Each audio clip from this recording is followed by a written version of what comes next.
Bonjour, on se retrouve pour un exercice encore une fois sur les suites récurrentes réelles où on va étudier la suite un plus 1 égale un plus ln de un. C'est un exercice qui a été posé à l'oral à Centrale. Je l'ai retrouvé en 2010 dans la RMS et on va voir que c'est un exercice que je trouve particulièrement compliqué. Alors il y a la solution dans la RMS, donc la revue de mathématiques spéciales. C'est une solution qui ne dit pas trop ce qui se passe. Donc on va essayer de donner un petit peu... on va essayer de donner une solution qui paraît un petit peu plus intuitive, mais vous allez voir que ça reste quand même assez compliqué, qu'on ne peut pas utiliser exactement ce à quoi on a l'habitude. Donc on va étudier une suite un plus 1 égale un de plus ln de un. On cherche une limite, un équivalent. On suppose que u0 est strictement supérieur à 1. Pour la limite, on sait qu'il va falloir qu'on trouve le sens de monotonie de la suite, et on voit que si un est toujours supérieur à 1, alors la suite va être croissante puisque ln de un sera positif. Or, on suppose que u0 est plus grand que 1, donc on voit qu'en fait, il y a de grandes chances qu'il faille qu'on montre que un est toujours plus grand que 1, quel que soit n.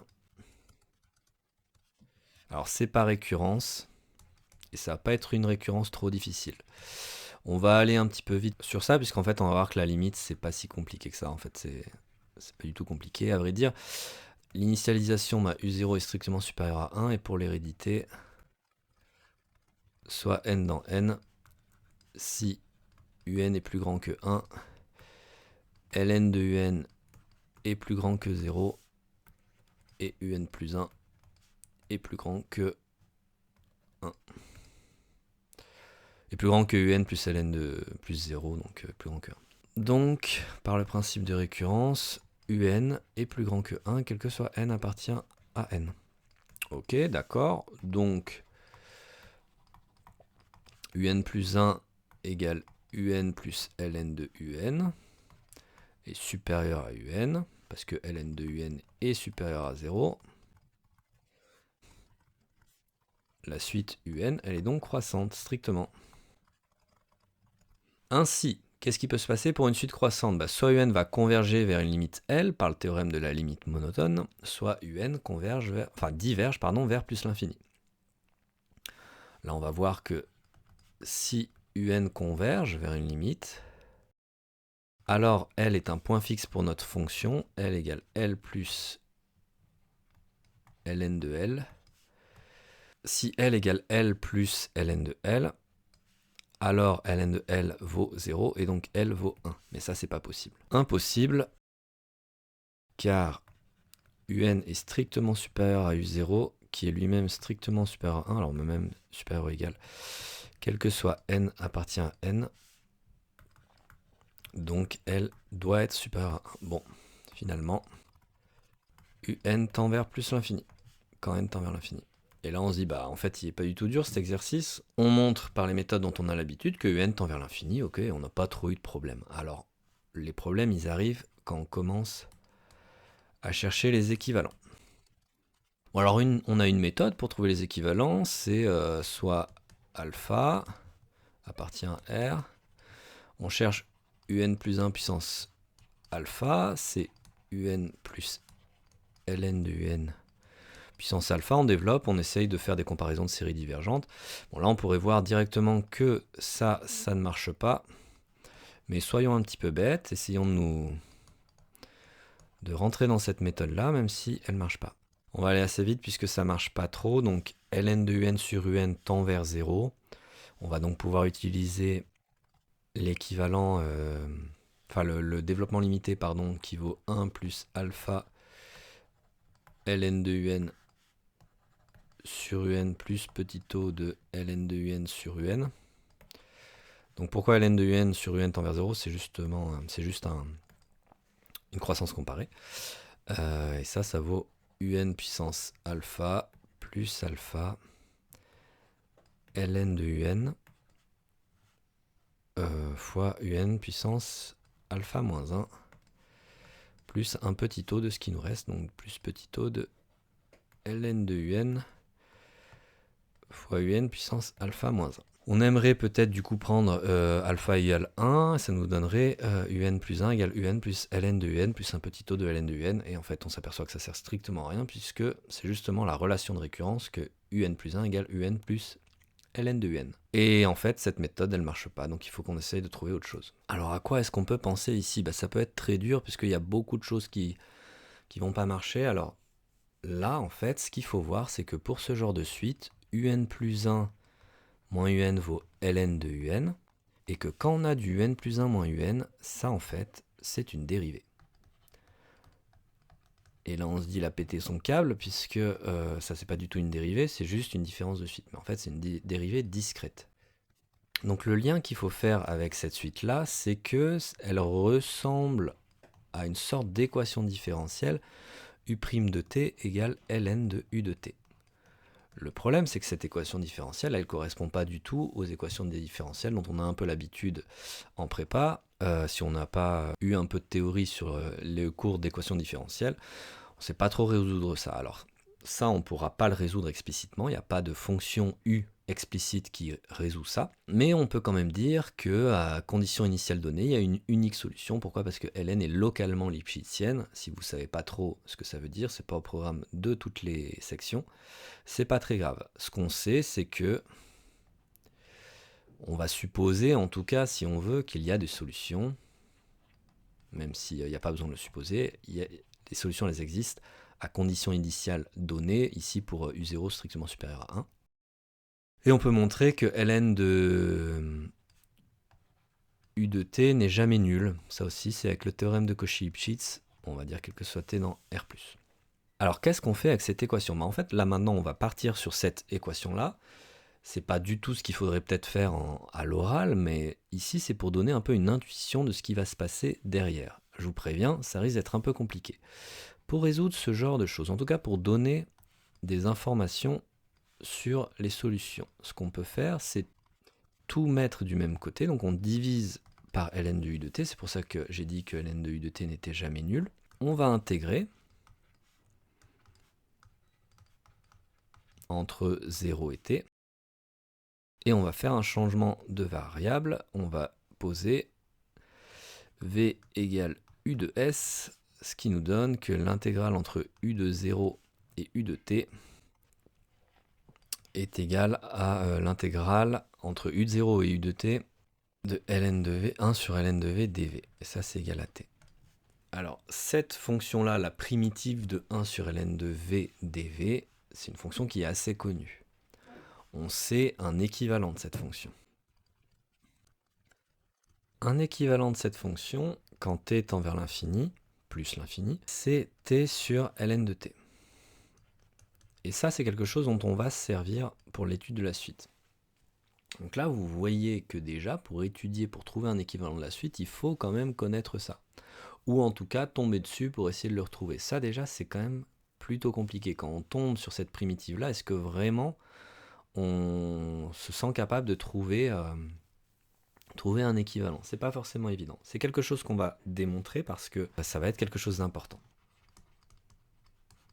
On va l'appeler I de t, cette primitive-là, et on va faire une IPP. Il y a un petit 1 ici qui se cache, qu'on va primitiver, et on va dériver ça. Ce sont que des fonctions qui sont C1, là où elles sont définies, donc tout va bien. Donc, on intègre le 1. Voilà. Entre 2 et t, j'ai mis un 2 juste pour mettre une borne inférieure qui convient. Et puis, le moins qu'il y a, on va voir qu'il se... Le moins qu'il y a normalement quand on fait une IPP, en fait, il se compense avec un autre moins, qui est celui de la dérivation ici. Quand on dérive 1 sur ln de v, ça nous donne la dérivée de ln, donc 1 sur v, que je mets ici, fois moins 1 sur ln de v au carré. Ça nous donne donc du coup t sur ln de t, ça va être notre équivalent. Moins 2 sur ln de 2, ça on s'en fout. Plus l'intégrale entre 2 et t de 1 sur ln de v au carré dv. Alors ici, on aimerait bien montrer que ça va être ça le terme prépondérant, que ça c'est évidemment négligeable devant ce terme-là, puisque celui-ci tend vers l'infini par croissance comparée, il reste à essayer d'étudier celui-ci. Mais 1 sur ln de v au carré, c'est un petit taux de 1 sur ln de v, quand v tend vers l'infini. Donc, l'intégrale entre 2 et t de 1 sur ln de v au carré dv est un petit taux de l'intégrale de 1 sur ln de v entre 2 et t, mais ça c'est justement i de t. Alors là déjà il y a des choses à dire. On utilise en fait ces comparaisons des intégrales divergentes à terme positif. 1 sur ln de v elle est divergente puisque par comparaison à l'exemple de Riemann avec encore une fois les croissances comparées. Donc pas trop insister dessus parce que l'exercice est loin d'être fini. Si on résume un peu ce qu'on a, pour le lemme pour l'instant, si on résume ce qu'on a, i de t, ça vaut t sur ln de t moins 2 sur ln de 2, donc ça c'est un petit taux de t sur ln de t. C'est un petit taux de i de t aussi, plus un petit taux de i de t. Si on divise tout par exemple par i de t, si on veut, on verrait que le quotient tend vers 1. Ça tendrait vers 0, ça tendrait vers 0 aussi. En fait, j'ai mis un petit taux de t sur ln de t, mais il faudrait le mettre en fait dans ce petit taux de i de t, puisque i de t, on peut le voir par comparaison avec l'exemple de Riemann, encore une fois, qu'il converge vers l'infini quand t tend vers l'infini. Donc, i de t est équivalent quand t tend vers l'infini à t sur ln de t. Ça, on va s'en servir. Alors, on va s'en servir tout de suite pour dire que l'intégrale entre u0 et u de t de 1 sur ln de s ds est équivalent à u de t sur ln de u de t, car u de t tend vers l'infini quand t tend vers l'infini. Alors ça aussi, encore une fois, c'est si on étudie un petit peu cette fonction-là. Mais il faut voir que c'est un petit peu comme pour la suite, dont on a montré qu'elle tendait vers l'infini quand n tendait vers l'infini. La solution de l'équation différentielle qui est liée à cette suite-là tend aussi vers l'infini quand t tend vers l'infini. Donc là, je vais admettre quand même beaucoup de petites choses parce qu'on n'étudie même pas la suite ici, on étudie l'équadif. Mais cet équadif, on a des petites méthodes pour l'étudier, en tout cas pour voir son comportement à l'infini. C'est ces méthodes-là qui vont nous servir pour la suite. On avait dit que cette intégrale-là était égale à t, donc u de t sur ln de u de t est équivalent à t quand t tend vers l'infini, puisque l'intégrale était égale à u de t sur ln de u de t. Du coup, on peut dire que donc u de t sur ln de u de t c'est égal à t plus un petit taux de t. En fait, ça va nous permettre de voir que quand on va prendre le ln, donc on prend le ln de tout ça, va pas falloir avoir peur. Si je prends le ln de tout ça, ça me fait ln de u de t moins ln de u de t.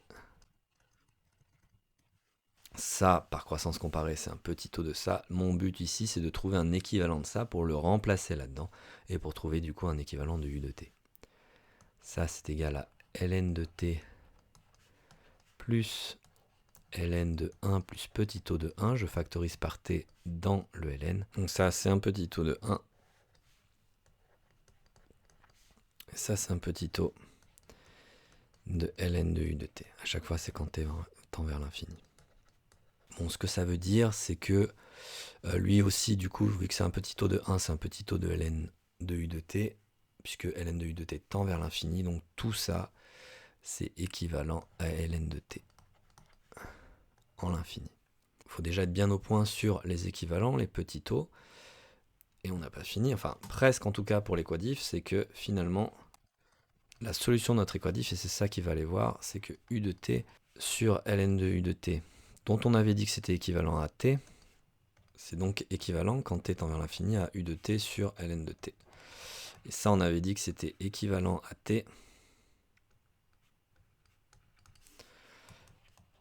Donc u de t sur ln de t est équivalent à t, et u de t est équivalent à t fois ln de t. Donc notre conjecture, parce que là on va pouvoir revenir à la suite, ce serait que U de n est équivalent à n fois ln de n. On va essayer de reprendre ce qu'on a fait pour les quadifs, et c'est ce à quoi ça a servi, pour démontrer cette conjecture. La correction qu'on peut voir sur la RMS, elle va directement au point, mais elle est très peu intuitive. Donc là, j'ai essayé de donner un petit peu l'intuition. En tout cas, pour ce genre de suite, ce que vous pouvez retenir, c'est que il faut voir qu'il y a une sorte de dérivée discrète quelque part, et donc du coup peut-être se ramener à une équadif pour essayer de voir ce que ça donne. Ici, on va essayer d'utiliser les techniques qu'on vient d'utiliser. La première chose qu'on avait faite, c'était de diviser par ln de un, ce qu'on a bien le droit de faire ici, puisque là, on a vraiment démontré que ln de un ne s'annulait jamais. Donc on a ça. Qu'est-ce qu'on a fait ensuite? On a intégré. Intégrer quand on est dans le monde des discrets, c'est prendre la somme. Donc on va prendre la somme pour n variant de 0 à grand N moins 1. C'est donc égal à n quand je prends la somme des 1. Qu'est-ce qu'on avait dit ensuite? On avait dit que l'intégrale, elle était équivalente, l'intégrale entre u0 et u de t de 1 sur ln de v dv était équivalente à u de t sur ln de u de t. Donc cette intégrale-là qui est représentée par cette somme ici, on se pose la question, est-ce que c'est équivalent à u de n sur ln de u de n? Et ici, derrière, on va pouvoir utiliser exactement les mêmes calculs, donc on ne va pas refaire pour montrer que ln de u de n sera équivalent à ln de n. Donc la grande question du moment, c'est celle-ci. Notre problème à $1 million à nous, ça va être ça. Qu'est-ce qu'on avait fait tout à l'heure? On avait fait une intégration par partie pour voir ça. Alors ici, on ne va pas faire une intégration par partie. On va couper la somme en deux pour faire une sorte d'intégration par partie en vérité, mais une sorte d'intégration par partie discrète. Donc on la coupe en deux, cette somme, et on va pouvoir voir que quoi? C'est ça la question en fait, qu'on va faire un changement d'indice dans la première somme. C'était du n-1, n-1, n-1. Le petit changement d'indice qui va bien, donc ici on va poser évidemment n égale n plus 1, donc petit n il va aller de 1 jusqu'à grand N, un sur ln de un moins la même, enfin la somme qu'on n'a pas bougé, celle-ci. Elle est là, notre intégration par partie. Le but en fait c'est de pouvoir rassembler ces deux sommes et de factoriser par un. Le problème c'est qu'on n'a plus les mêmes bornes, alors qu'est-ce qu'il nous reste? Il nous reste du un sur ln de un-1. C'est pas très grave qu'il y ait du ln de un-1 ici. Moins le terme ici, donc moins u0 sur ln de u0 plus une somme entre 1 et n-1. Ici la somme elle allait jusqu'à n-1 de un fois 1 sur ln de un-1 moins 1 sur ln de un. Très bien, on y est presque. Ici on a notre équivalent, c'est du un sur ln de un-1. Bon, on va voir que c'est en fait du un sur ln de un. On pourra du coup démontrer que c'est équivalent à un sur ln de n et on aura fini. Ici c'est un terme qui est négligeable, qui est une constante, or celui-ci tend vers l'infini. Donc il nous reste à étudier celui-ci, dont on aimerait montrer que c'est un petit taux de celui-ci, ou alors un petit taux de cette somme-là. Dans l'étude des fonctions, on avait montré que cette somme-là était un petit taux de celle-ci. C'est ce qu'on va essayer de faire ici, et on aura enfin terminé cet exercice de malade mental.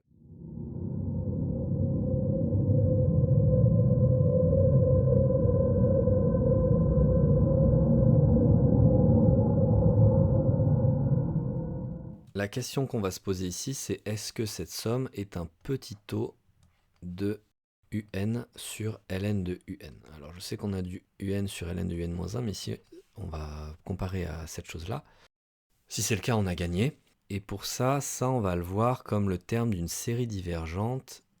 On va le voir comme étant le terme de la série télescopique uk sur ln de uk moins uk moins 1 ln de uk moins 1. Donc on va faire des comparaisons de séries divergentes, comme pour les intégrales où on avait comparé des intégrales de fonctions divergentes. ce qu'on va montrer, c'est que un sur fois 1 sur ln de un moins 1 sur ln de un est un petit taux de un sur ln de un moins moins 1 sur ln de moins 1. Alors encore une fois, je ne pense pas faire la solution la plus directe ni la solution la plus simple, mais j'essaye de donner la plus intuitive. Et pour moi, la plus intuitive, c'est celle où on utilise exactement ce qu'on a fait avec les fonctions, avec les équatifs.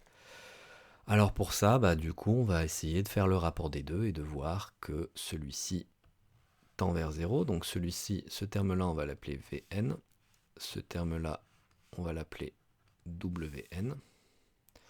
Vn sur Wn est égal à Vn ici, on va mettre les logarithmes sous le même dénominateur, donc ça va faire un. Le dénominateur commun, ça va être ln de un fois ln de un. Ln de un moins ln de un, qu'on divise par ça, pareil, on va mettre sous le même dénominateur un fois ln de un moins un fois ln de un divisé par ce dénominateur commun. Ici, ça va être un peu technique. On va quand même utiliser une dernière fois la relation de récurrence de la suite, qu'on avait un petit peu oublié depuis le temps.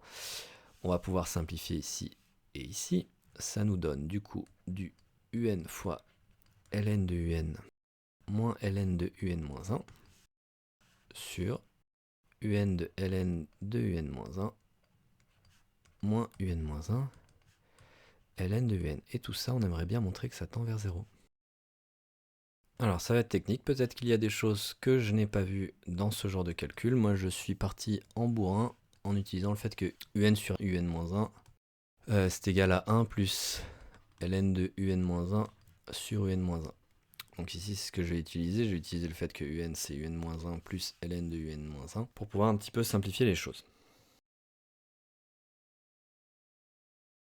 On obtient ça, va falloir tout simplifier.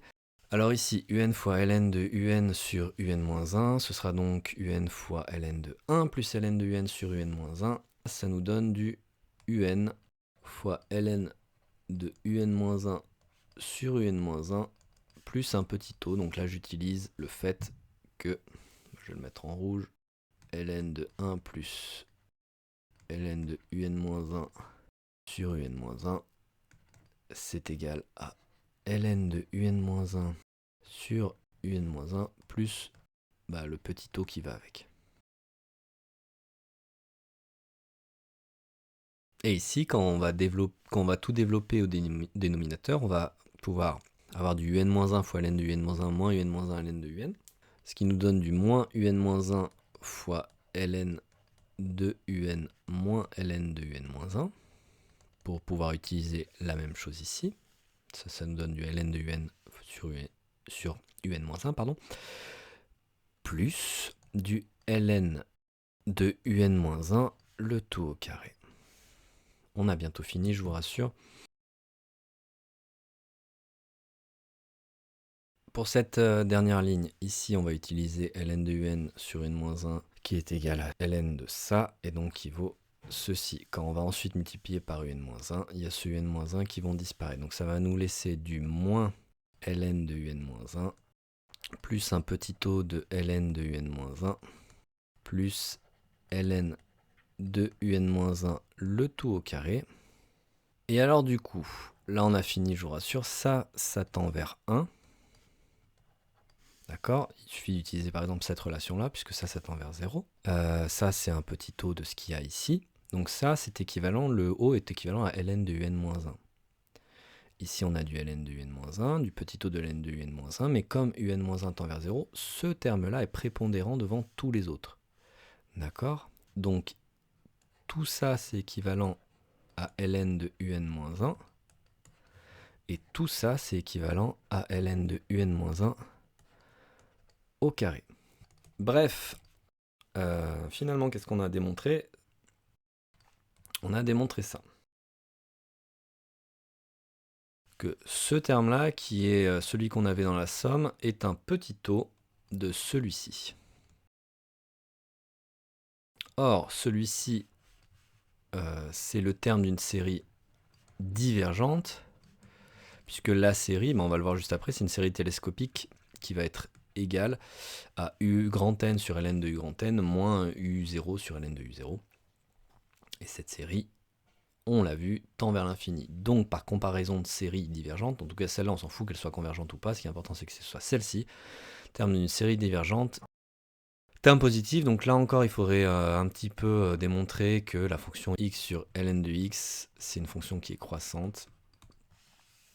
Et la suite étant croissante, du coup ce terme-là est positif. Bon, donc la somme que l'on avait, qui allait de 1 à n-1 je crois, des un sur ln de un moins 1 sur ln de un, c'est un petit taux de cette somme-là. Et cette somme-là, elle vaut un-1 sur ln de un-1. Ouh que c'est moche, bon c'est pas grave. Et ça c'est équivalent, on l'a vu un petit peu dans les calculs, c'est que un-1 est équivalent à un, donc ça c'est équivalent à un sur ln de un-1.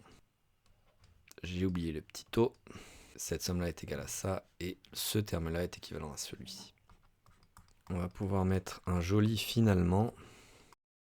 Grand N qui vaut la somme pour n égale 0 à grand N moins 1 de un plus 1 moins un sur ln de un est équivalent, vous pouvez reprendre les calculs précédents, quand n tend vers l'infini, à un sur ln de un-1. On a ça, pour les mêmes raisons que tout à l'heure, tout ça nous implique que ln de un-1 est équivalent à ln de n quand n tend vers l'infini. Donc c'est les mêmes calculs, si vous voulez, vous pouvez essayer de le refaire, c'est pas des calculs trop compliqués. Quand n tend vers l'infini, finalement, et là c'est un beau finalement, c'est un finalement final, on a que un est équivalent à n fois ln de n. Voilà, enfin pour cet exercice que je trouve particulièrement difficile parce qu'il est peu intuitif si on ne voit pas cette dérivée discrète. On peut essayer de passer par les intégrales. Donc la correction qu'il peut y avoir sur Internet passe directement par des comparaisons de séries intégrales, mais il faut vraiment savoir où on va. Je trouve que c'est assez peu intuitif. C'est beaucoup plus quand même direct et rapide que ce qu'on vient de faire là. Mais ce qu'on vient de faire là est généralisable à plus d'exemples du type un plus 1 égale un plus une certaine fonction qui va vérifier certaines hypothèses. Si vous n'avez pas tout compris, si vous avez un peu passé les calculs, c'est pas très grave. C'est un exercice qui reste quand même assez rare. Et si vous avez suivi tous les calculs jusque-là, pardonnez-moi s'il y a quelques erreurs par-ci, par-là, si je suis allé un petit peu vite pour quand même écourter la vidéo, et surtout bravo à vous d'avoir un petit peu suivi tout ça.